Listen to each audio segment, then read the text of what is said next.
recognize Thank you. Mr. Joe Quinn, a Visionary Network member at the National 9/11 Memorial and Museum. Mr. Quinn, you have 5 minutes.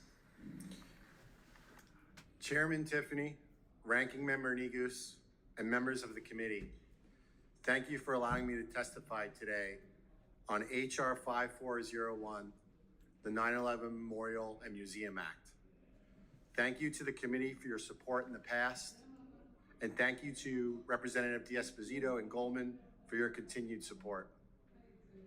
HR 5401, sponsored by Representative D'Esposito, is an important piece of legislation that will ensure the federal government partners with the 9/11 Memorial and Museum for its ongoing protection, safety, and security for its millions of annual visitors from across the country and across the world. My name is Joe Quinn. I'm a 9/11 family member and a military veteran. During my senior year at the United States Military Academy at West Point, 9/11 happened. I remember that day like it was yesterday, seeing the Twin Towers burning at the top like smokestacks from my television. My brother Jimmy worked on the top floor of the North Tower. My brother was everything to me. He wasn't only just my brother, but he was also my best friend. During the 1993 bombing of the World Trade Center, my brother and I were just teenagers with our entire futures ahead of us. We really didn't understand why someone would attack the World Trade Center, nonetheless why they would attack it again, providing a false sense of security when my brother would accept his first job out of college in finance with Cantor Fitzgerald at just 23 years old.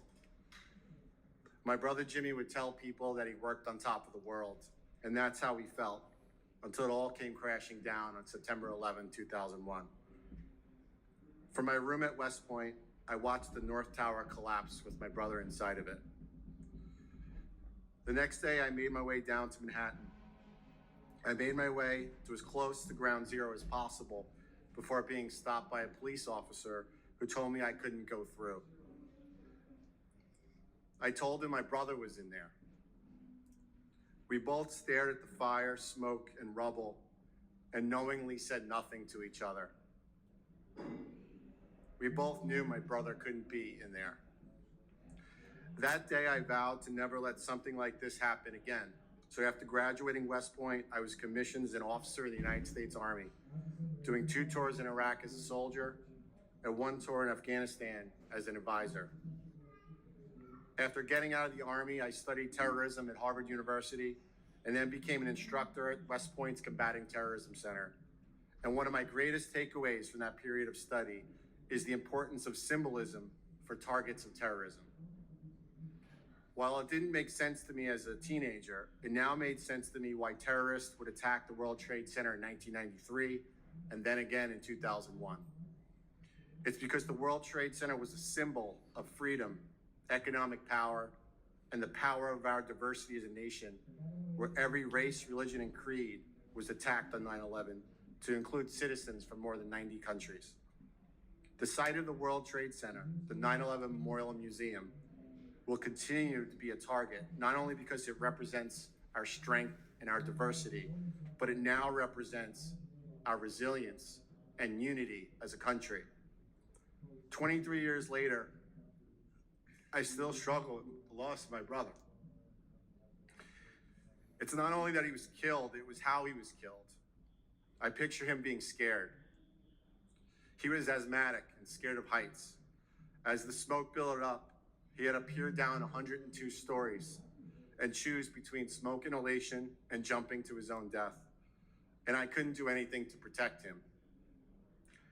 23 years later, I'm now living back in New York City with my family.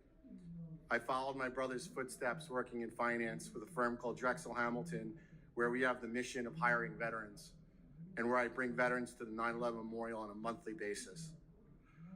I'm also lucky enough to be married to a Gold Star family member where my wife's oldest brother was killed in Iraq.